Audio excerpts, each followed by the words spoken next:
Donc nous, on a un plan en fait pour lutter contre ça. On n'est pas surpris par cette nomination, par cette logique-là. Notre plan, c'est instaurer un rapport de force à l'Assemblée nationale, tenter d'être majoritaire en fait à gauche pour imposer une cohabitation et gouverner le pays d'une toute autre manière que Elisabeth Borne s'apprête à le faire.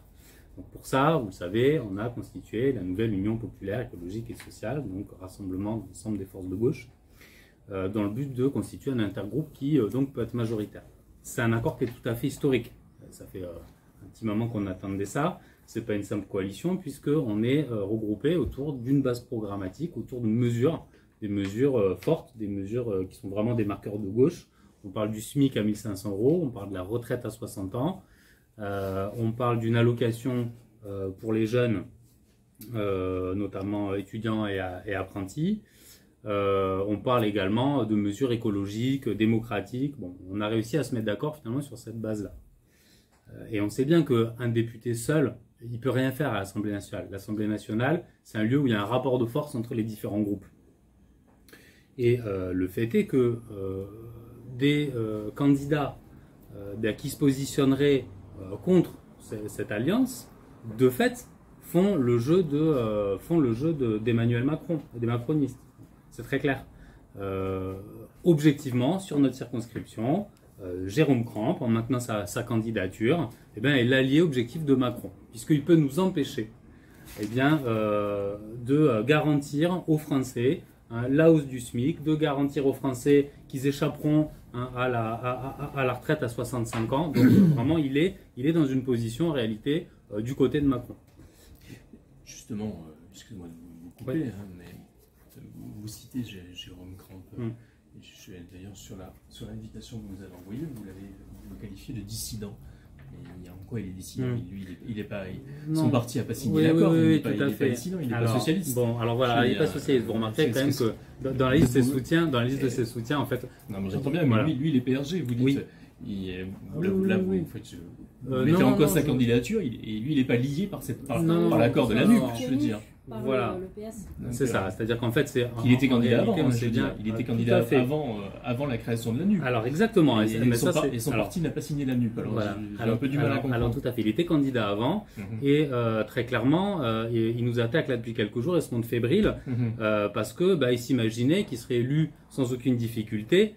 Du fait du soutien d'élus dont il bénéficie au sein d'un réseau dans lequel se trouvent des élus PRG et PS, dissidents pour le coup. Voilà, très clairement c'est ça qui est en train de se passer. Il nous dit, et là en fait nous on fait cette conférence de presse pour répondre à un certain nombre de déclarations de la part de Jérôme Kramp.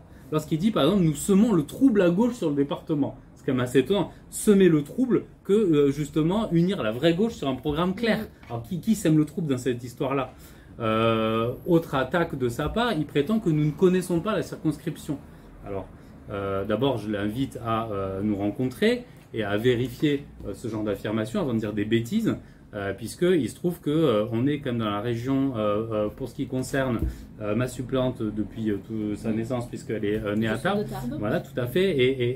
Et en ce qui me concerne, je me suis installé dans la région en 1996. Et en plus, tenez-vous bien, à Bordères-sur-les-Chaises. Voilà, justement, une commune que M. Kramp connaît bien. Donc c'est évidemment. Alors après, vous aussi, vous habitez à Bordères? Alors non, c'est-à-dire que je me suis installé dans les Hautes-Pyrénées à Bordères en 96 et j'étais à l'époque au collège d'Eussé à Tarbes. J'ai fait toute ma scolarité à la Théophile Gautier. Ensuite, j'ai fait effectivement mes études à Toulouse, puis comme la majorité des professeurs, j'ai été contraint pendant quelques années de faire mes armes dans une autre région, avant de revenir dans les Hautes-Pyrénées depuis maintenant 6 ans, durant lesquels j'ai enseigné au collège Pyrénées à Tarbes et maintenant au lycée d'Almezan. Donc franchement, dire qu'on ne connaît pas la région, ça me semble quand même un peu...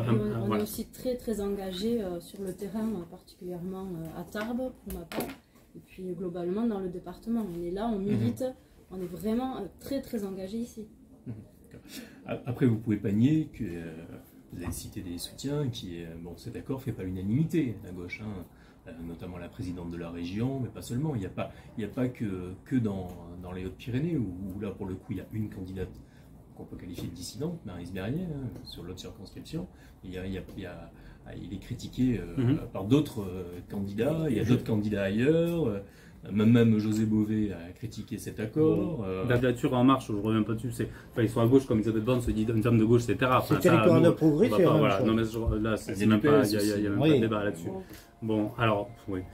Oui, mais alors voilà, mais justement, ce que je trouve intéressant, non, mais pour répondre, sur le, effectivement, les gens qui s'opposent à cet accord-là. Mais c'est très bien, enfin, c'est-à-dire qu'il y a une clarification qui s'est opérée, mais c'était le but aussi, c'est-à-dire qu'au sein du PS, on voit qu'il y a des gens qui sont contre cet accord-là. Qui sont ces gens-là? Ce sont les anciens soutiens de Hollande, en fait, qui n'ont pas fait effectivement l'autocritique du quinquennat de Hollande. Ce sont les libéraux en fait du PS qui de fait ne sont pas des gens de gauche. Mais enfin, alors Delga nous attaque. Delga est sur une ligne effectivement qui n'est pas la nôtre. On l'a vu au moment des élections régionales, on s'est opposé assez fortement sur le social, sur l'écologique, sur pas mal de points. On sait qu'il existe des accords profonds.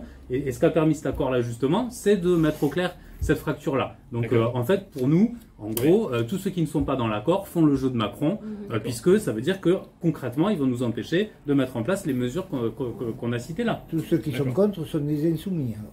Non, alors ça, bon, oui, je sais pas, mais je pense aussi qu'il faut être aveugle là dans ce contexte. J'ai l'impression quand même que ça répond à une forte attente des jeunes de la population.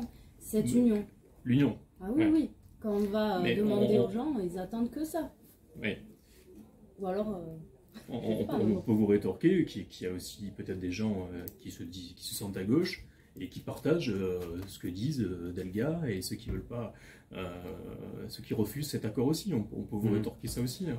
Oui, il y a aussi des gens qui, une gauche peut-être moins, comment dire, peut-être, je sais pas, moins intransigeante que la vôtre. Alors, je sais pas. Soit, mais c'est-à-dire je dis pas qu'il n'y a pas des nuances et qu'on passe pas directement de l'un à l'autre. Vous n'avez pas eu la nuance. Ceci dit, il y a peu, non, c'est pas ça. C'est que concrètement, en fait, d'un point de vue sur les législatives là, c'est-à-dire que si on n'est pas dans l'accord, objectivement, on nous met des bâtons dans les roues pour arriver à notre objectif qui est d'être majoritaire à l'Assemblée. Donc, il est là l'enjeu. C'est-à-dire que après, effectivement, on peut exprimer telle ou telle nuance, mais concrètement, on peut pas se dire de gauche à partir du moment où on va empêcher un groupe justement, en plus là, un intergroupe, de mettre en place justement ces mesures-là.